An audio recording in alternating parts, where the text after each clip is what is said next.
Reality TV is all the rage in our society today.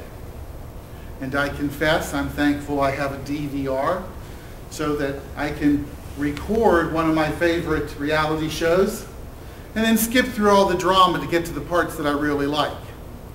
And that show is Project Runway. At the beginning, you get a challenge, you see the runway, you hear the critique, and you find out who the winners are at the end. In between, too much drama. But at the beginning of that show, there's a great line spoken by the hostess, Heidi Klum.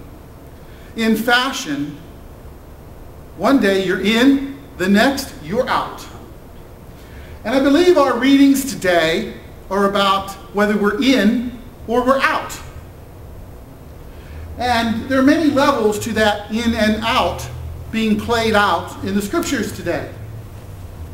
You hear that Moses' followers were upset that here were two folks that were supposed to be someplace to be anointed and given a commission to go and prophesy. They weren't there, but they were out doing it anyhow.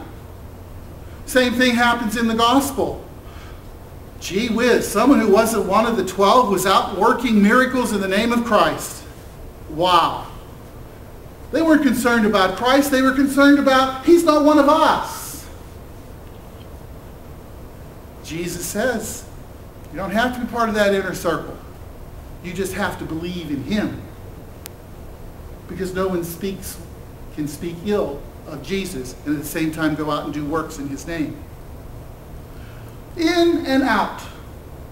We see that throughout our society. Particularly in this political season right now, there's a lot of in and out going on and have to cut through all of the garbage that's on the airwaves. You're damned if you're rich, you're damned if you're poor.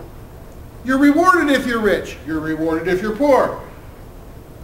It gets to be too much. There are no ins, there are no outs. There is just us together as family.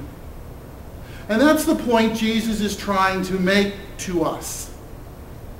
If you get too caught up in the world, you do so to your own detriment. It's not about gaining notoriety, gaining popularity, gaining wealth. If you lose your soul doing it. Rather, Jesus says to us, don't sin. Look for those occasions that are causing you to sin. So what's sin? It's failure to love God. It's failure to love others as yourself. And so in these times that are rough today, we're called upon to be an example to the world of being one family, where no one's on the inside looking out and no one's on the outside looking in, but rather we're all together in this, working together not only to work out our salvation, but to work out the problems that confront our families, our communities, our country, the planet, to come up with common solutions that benefit all humanity. You and I as Christians are here to transform the world in Christ. That's what he calls us to do today. And to examine in our lives that which keeps us from doing it. And whatever that sin is, to cut it out of our lives and to embrace his law of love, where everyone is included.